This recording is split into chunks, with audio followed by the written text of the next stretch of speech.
Mansoorabad division Hayath Nagar ప్రాంతంలోని మండల office ఆవరణంలో ఉన్న ప్రభుత్వ హాస్పిటల్లో డాక్టర్లు ప్రజలకు సరైన సేవలు అందించడం లేదని అకస్మాత్తుగా జీహెచ్ఎంసీ డిప్యూటీ ఫ్లోర్ లీడర్, స్థానిక కార్పొరేటర్ కొప్పుల నరసింహారెడ్డి హాస్పిటల్కి వెళ్లడంతో మధ్యాహ్నం 12 గంటలకే సూపర్డెంట్ రూమ్కి తాళం వేసి ఉండడం గమనీయంగా భావిస్తూ హాస్పిటల్లో పర్యటించారు.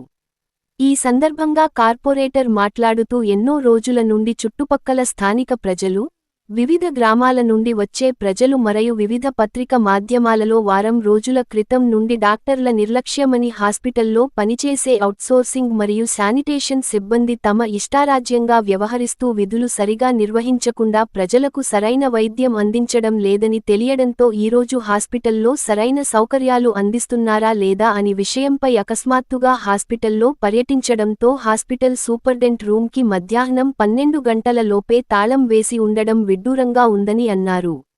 అదేవిధంగా హాస్పిటల్లో రోగులకు అన్ని సౌకర్యాలు సరిగ్గా అందుతున్నాయా లేవా అని రోగుల వద్దకు వెళ్లి అడిగి తెలుసుకున్నారు.